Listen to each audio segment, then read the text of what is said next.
पिछले पीरियड में मैंने तिमाही परीक्षा के बारे में जो निर्धारित पाठ्यक्रम है उसका संक्षिप्त में रिवीजन करा रहा था।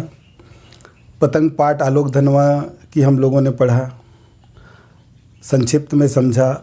उसके पहले मैं जो सबसे पहला वीडियो जो भेजा हूँ वो पूरा आपके पास भेजा गया है, लिंक में है आपके पास। आप लिंक से के माध्यम से एक एक पाठ को पूरा समझ लेंगे। उसके बाद कुंवर नारायण द्वारा रचित कविता के बहाने और बात सीधी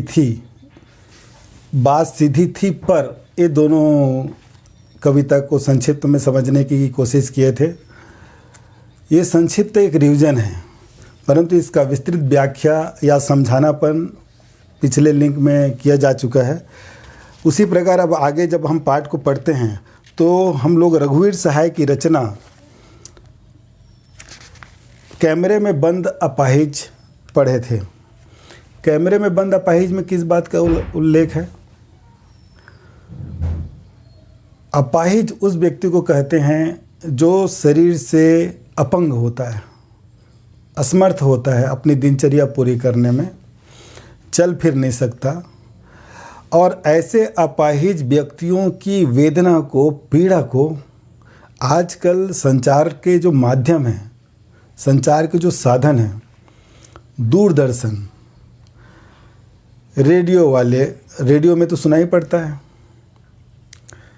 परंतु दूरदर्शन वाले उसको दिखाते हैं और दिखाकर उस व्यक्ति की पीड़ा को और उभारने की कोशिश करते हैं। केवल इसलिए करते हैं कि इस दृश्य को, इस फिल्म को, इस चित्र को जब हम अपने दूरदर्शन से प्रसारित करेंगे तो दूरदर्शन हमारे चैनल को देखने के लिए सब लोग आकर्षित होंगे और हमारे चैनल का जो स्तर है, उसकी कीमत है, उसकी जो टीआरपी है वो बढ़ेगी। तो अपने व्यावसायिक उद्देश्य की पूर्ति के लिए आजकल दूरदर्शन वाले इतना अपना स्तर खराब कर चुके हैं, मीडिया वाले इतना स्तर खराब कर चुके हैं कि वो, उनके दुख से उनको कोई सरोकार नहीं है। उनका सरोकार केवल अपने आर्थिक लाभ से है। तो ऐसे सामाजिक उद्देश्य की पूर्ति करने के बहाने वास्तव में वो सामाजिक उद्देश्य की पूर्ति नहीं करते, अपने आर्थिक लाभ की पूर्ति करते हैं। और इसके लिए ऐसे ऐसे भयानक दृश्यों को लाते हैं, करुणा पैदा करने वाले दृश्यों को लाते हैं, सनसनीखेज समाचारों को लाते हैं कि लोग हमारे उस दूरदर्शन की टीआरपी को बढ़ाएं। कैमरे में बंद अपाहिज व्यक्ति भी है, उसको ये दूरदर्शन वाले लाते हैं तो और उससे प्रश्न करते हैं, तो आप क्या अपाहिज हैं? एक अपाहिज व्यक्ति से ही पूछा जा रहा है तो क्या आप अपाहिज हैं?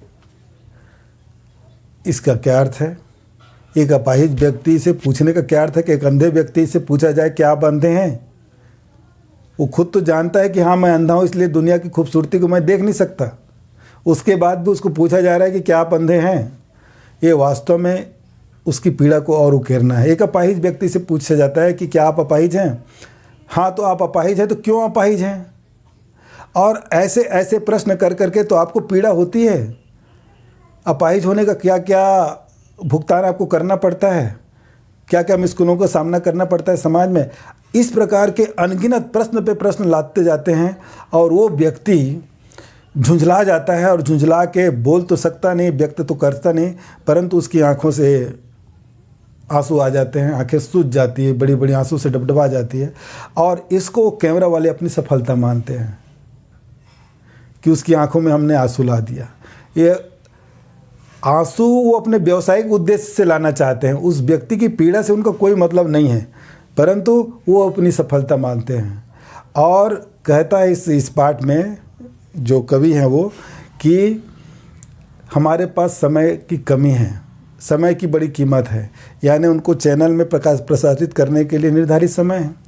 उस निर्धारित समय में उसको बहुत सारे विज्ञापन चाहिए, तो विज्ञापन को पहली प्राथमिकता देते हैं।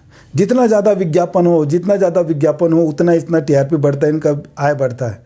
इसलिए उस व्यक्ति की कथा से नहीं, छोटे छोटे हिस्सों को दिखाते जाएंगे और विज्ञापन ठूसते जाएंगे, थोड़ा सा दिखाएंगे, विज्ञापन ठूसते जाएंगे। और इस प्रकार उस व्यक्ति की पीड़ा को व्यक्त कर करके ये अपना पैसा कमाने का काम करते हैं। तो ये जो कमरे में बंद अपाहिज पाठ है, ये इसी बात को द्योतक करता है कि आजकल जो मीडिया वाले हैं, ये मीडिया वाले सामाजिक उद्देश्य पूरा नहीं करना चाहते। अपनी मीडिया जो प्रजातंत्र का, लोकतंत्र का आधार स्तंभ माना जाता है, वो अपने उद्देश्य से भटक गया है। ये केवल अर्थ कमाने के लिए कर रहा है। इनके किसी की पीड़ा से, दुख और दर्द से कोई अर्थ नहीं है। कोई आदमी यदि पानी में डूब के मर रहा है तो वो बोलेगा तो हाँ आप डूब रहे हैं, कैसा लग रहा है डूबते हुए। इस प्रकार का असंगत बात जो धैर्य को तोड़ दे, इस प्रकार का काम आज का ये करने वाला है मीडिया है। तो कैमरे में बंद अपाहिज के माध्यम से रघुवीर साहा ने इस बात का उल्लेख किया है। ठीक उसी प्रकार हम लोगों ने आगे पाठ जो पढ़ा था, सहर्ष स्वीकारा। तो सहर्ष स्वीकारा जो है गजानन माधव मुक्ति बोध की है। उसमें कहता है जिंदगी में जो भी मिला उसको मैंने खुशी खुशी स्वीकार किया, और इसलिए स्वीकार किया कि वो तुम्हारे द्वारा दिया गया है। अब यहाँ पे तुम्हारे का क्या अर्थ है? क्या उसकी प्रेम का है जिसने उसे दिया है, जिसको खुशी खुशी स्वीकारा है? क्या उसकी माँ है जिसने उसे दिया है, उसे खुशी खुशी स्वीकारा है? या वो ईश्वर है जिसने दिया है उसको स्वीकार किया है? इसका कोई निश्चित नाम नहीं दिया है गजानन माधव मुक्ति बोध ने, परंतु पूरा पढ़ने पर लगता है कि कहीं प्रेमिका का आभास हमको होता है, ज़्यादातर प्रेमिका का आभास होता है, और कहीं कहीं पर हमको माँ का भी एक स्वरूप दिखता है कि माँ कह रही है ऐसा, और सब जगह दिखता है तो केवल परमात्मा दिखता है कि जो भी दिया है, गर्बीली गरीबी को मैंने स्वीकार किया। यानी मेरे जीवन में यदि गरीबी भी आई उसको मैंने गर्व से स्वीकार किया है। इसलिए गर्व से स्वीकार किया है क्योंकि वो तुम्हारे द्वारा दिया गया है, और तुम्हारे द्वारा दिया गया है वो जो भी है तुम्हें प्यारा है, इसलिए मुझे प्यारा है। कितना भाव सौंदर्य भरा हुआ है इस रचना में गजानन माधव मुक्ति बोध ने, कि तुमने मुझे गरीबी दी, मुझे वही दिए जो तुमको प्यारा है, और जो तुमको प्यारा है वो मुझे भी प्यारा लगता है, इसलिए मैंने उसे सहर्ष स्वीकारा है। गंभीर विचार भी तुम्हारे द्वारा जो आया है, वो तुम्हारे द्वारा दिया गया है, उसको मैंने सहर्ष स्वीकारा है। बहुत सुंदर रचना है ये गजानन माधव मुक्ति बोध की, कि यह विचार वैभव सब, दृढ़ता या भीतर की सरिता या अभिनव सब मौलिक है, इसलिए कि पल पल में जो कुछ भी जागृत है, अपलक है, संवेदन तुम्हारा है। मेरे जीवन में जो दृढ़ता है, वैभव है, प्रेम की सरिता है, और पल पल में जो नई चीज़ आ रही है वो सब कुछ मेरा मौलिक है, यानी नया है, पहली बार आया है, तो तुम्हारे द्वारा दिया गया है, इसलिए मुझे वो सहर्ष स्वीकारा है। फिर हम आगे बढ़ते हैं तो इसमें ये भी होता है, जाने तुम्हारे साथ मेरा क्या रिश्ता है, जितना ही तुमको उड़ेलता हूँ, यानी तुमसे दूर होने का कोशिश करता हूँ, उतना ही बढ़ते जाता है, यानी उतना ही प्रेम से तुम्हारा प्रभाव मेरे जीवन में पड़ते जाता है। प्रकृति में जहाँ भी जो दिखता है, आसमान जो मुस्कुरा रहा है, चांद जो मुस्कुरा रहा है, वो तुम्हारा ही मुस्कान है जो चांद के रूप में दिखाई पड़ रहा है, इसलिए ईश्वर स्वीकारा है। फिर बहुत सुंदर बात कहता है गजानन माधव मुक्ति बोध, कभी कभी तुम्हारा प्यार इतना गहरा हो जाता है कि मैं भूल कर भी तुमको याद नहीं करना चाहता, इतना बोझिल हो जाता है तुम्हारा प्यार। तुम्हारे द्वारा दी गया ये अनुराग इतना गहरा हो जाता है कि मैं उससे व्याकुल हो जाता हूँ। मीठा खाते खाते मीठापन छोड़कर कड़वा हो जाता है। उसी प्रकार तुम्हारे द्वारा मिला हुआ प्रेम इतना हो गया है कि अब मैं उससे बचना चाहता हूँ। बहुत सुंदर पंक्ति देखिए, सुनिए। सचमुच मुझे दंड दो कि भूल मैं तुम्हें भूल जाने की, मैं भूल कर भी तुम्हें याद न कर पाऊँ, इतना कठोर दंड दो मुझे। गहरी अमावस्या ध्रुव अमावस्या कहता है, दक्षिणी ध्रुव अंधकार अमावस्या, शरीर पर चेहरे पर अंतर में पालूँ मैं, झेलूँ मैं, उसी में नहा लूँ मैं।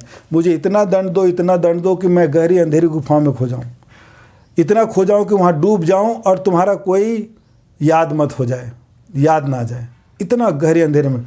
तो कवि अपनी प्रेमिका से, जिसके प्रति वो रखता है, उससे बचने के लिए वो कहता है कि मैं भूल कर भी तुम्हें याद नहीं करना चाहता हूँ। और एक जगह और आगे बढ़ते हैं तो कहता है कवि कि तुम्हारा वात्सल्य मुझे इतना डुबा दिया गया है, इतना डुबा दिया है कि मुझे भविष्य का डर लगने लगा कि मेरा भविष्य क्या होगा। इसलिए लगने लगा है कि जिस दिन तुम मुझे छोड़ दोगी उस दिन फिर मैं बेसहारा हो जाऊंगा, मेरा कुछ भविष्य नज़र नहीं आएगा। अभी इतने वात्सल्य में तुम्हारे डूबा हुआ हूँ कि बाहर की दुनिया से मैं परिचित नहीं हूँ। तो बाहर की दुनिया से परिचित नहीं हूँ और जिस दिन तुम मुझे धोखा देकर चले जाओगी या छोड़ के चले जाओगी तो फिर मेरा भविष्य क्या होगा। इसलिए अच्छा है कि तुम मुझसे दूर हट जाओ। यहाँ तक की स्थिति कवि के मन में आ चुकी है।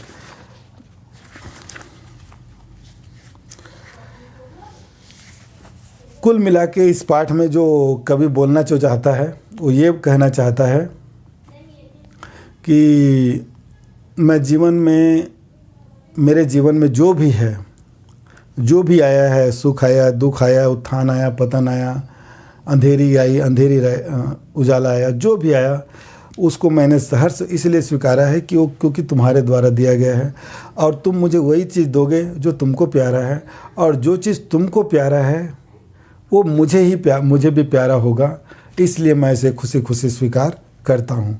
तो छोटी छोटी पंक्तियों में बड़ा भाव समझा हुआ है, भरा हुआ है, और कवि बहुत ऊंचे स्तर की बात करते हैं। जब इस पाठ को आप मूल लिंक को जब देखेंगे तो अपने आप पूरा अर्थ स्पष्ट होते जाएगा। मैं तो बड़े संक्षिप्त से आपको इस तिमाही को ध्यान में रखते हुए करवा रहा हूँ। उसके बाद हम लोगों ने पढ़ा था शमशेर बहादुर सिंह की कविता उषा। उषा में शमशेर बहादुर की कविता में क्या था? प्रात नभ था बहुत नीला शंख जैसा। प्रातःकालीन का नभ था, आसमान था, वो नीला शंख जैसे दिखाई पड़ रहा था। भोर का नभ कौन क्या दिखाई पड़ रहा था? प्रातः काल का जो आसमान था, भोर का जो आसमान था वो किसके समान था? नीला शंख जैसे था। उसके बाद राख से लिपा हुआ चौका अभी गीला पड़ा है, और किसके समान था वो उषा?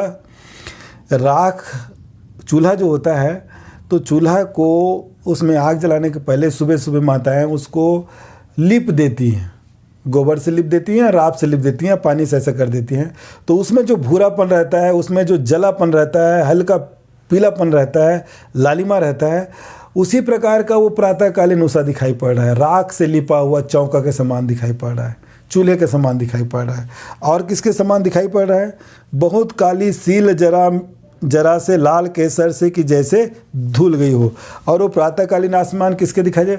मानो सील लोढ़ा में केसर को, लाल केसर को, सिंदूर को, केसर को पीसा गया है और पीसने के बाद उसको धो दिया गया है। उसके बाद जैसा दिखता है वो सील, वैसा ही वो प्रातःकालीन आसमान दिख रहा है। लाल केसर की हल्की हल्की सिंदूरी रंग रहती है, उसमें सील का कहीं कालापन रहता है, कहीं सफ़ेदपन रहता है।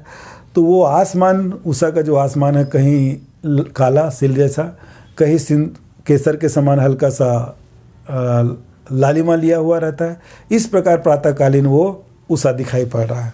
उसके बाद कहता है स्लेट पर या लाल खड़िया चाक मल दी हो किसी ने, या फिर किसके समान दिख रहा है?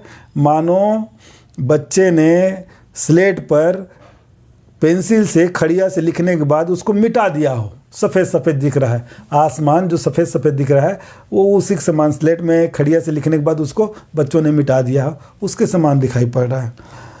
नील जल में या किसी की गौर झिलमिल देह जैसे हिल रही हो, और जादू टूटता है इस उषा का अब सूर्योदय हो रहा है। और नील जल में, अब नीले आसमान में सूर्य उदित होने के पहले उसकी किरणें जब रोशनी पहले निकलने लगती है, उसको देखकर कहता है मानो नीले जल के भीतर से गौर वर्ण वाली नायिका बाहर निकलने वाली है। और इस प्रकार सूर्य निकलने की अवस्था आ गई है, और वो प्रातःकालीन उषा का जो सौंदर्य है, जो जादू चल रहा था, वो टूट जाता है और प्रातःकाल हो जाता है। तो इस पाठ में, उषा पाठ में, कवि ने प्रातःकाल के समय की जो दशा है या दृश्य है, प्राकृतिक सौंदर्य है, उसको शमशेर बहादुर सिंह ने अपनी इस रचना के माध्यम से समझाया है। तो उषा पाठ में कितनी कल्पना हुई? शमशेर बहादुर सिंह ने क्या कल्पना की? पहले तो नीला शंख जैसे कह दिया, फिर राख लिपा हुआ चौका कह दिया, फिर स्लेट में खड़िया से लिखा गया फिर मिटाया गया कह दिया, फिर सिल लोढ़े पर केसर पीसा गया है उसके समान दिखाई कर रहा है। उसके बाद जादू टूटता है और नीले सागर से मानो गौर वर्ण वाली नायिका निकल जाती है। 3-4 कल्पना या बिंब के माध्यम से शमशेर बहादुर सिंह ने उषा कविता को स्पष्ट किया है। ये इसकी रचना हो गई। तो ये मुख्य बातें हैं। और अभी इसके बाद जो पाठ पढ़ाया था मैं, वो तो कवितावली तुलसीदास की बहुत महत्वपूर्ण रचना है। कवितावली में अयोध्या में जो दयनीय दशा है किसानों की, मजदूरों की या जाति पाति के भेदभाव की, इसका बड़ा सुंदर चित्रण किया है। 3 ही कवितावली है। कवित्त छंद में 31 वर्ण होते हैं। छंदों को पूरी तरह से आप पढ़ लीजिए। छंद कितने प्रकार के होते हैं, कितनी मात्राएं, कितने वर्ण होते हैं, उसको रस, छंद, अलंकार, शब्द शक्ति, पर्यायवाची, जितना बृहद ज्ञान है आपके पास होना चाहिए। लक्ष्मण मूर्छा और राम का विलाप अभूतपूर्व प्रसंग है लंका कांड का, जिसमें राम को एक मनुष्य के समान रोते बिलखते अपने भाई के प्राण रक्षा के लिए विलाप करते हुए विलाप करते हुए दिखाया गया है। वही हनुमान जाते हैं, संजीवनी बूटी लाते हैं, और संजीवनी बूटी लाते ही करुण रस में वीर रस का संचार हो जाता है। तो दूसरी तरफ रावण को जब इस बात का पता चलता है कि शक्ति बाण के बाद भी पुनर्जीवित हो गया है लक्ष्मण, तो अपने भाई कुंभकर्ण के पास जाता है और कुंभकर्ण को बड़ी मुश्किल से उठाता है और पूरा वृतांत बताता है कि ऐसी ऐसी घटना हुई थी, इसलिए युद्ध हो रहा है, हमारे बड़े बड़े वीर सैनिक मारे गए हैं, अब तुम्हारी मदद की ज़रूरत है। तो कुंभकर्ण उसको धिक्कारता है, दशानन को, रावण को, कि अरे मूर्ख, एक दुर्गा माता को, लक्ष्मी माता को अपहरण करके लाया है, तेरा कल्याण कभी नहीं हो सकता, तेरा विनाश निश्चित है। इसका बड़ा सुंदर चित्रण कवितावली में और लक्ष्मण मूर्छा और उसमें किया गया है। ये पाठ मैंने उसके बाद छोटा मेरा खेत उमाशंकर जोशी का मैंने पढ़ा दिया था आपको। और ये एक कागज़ के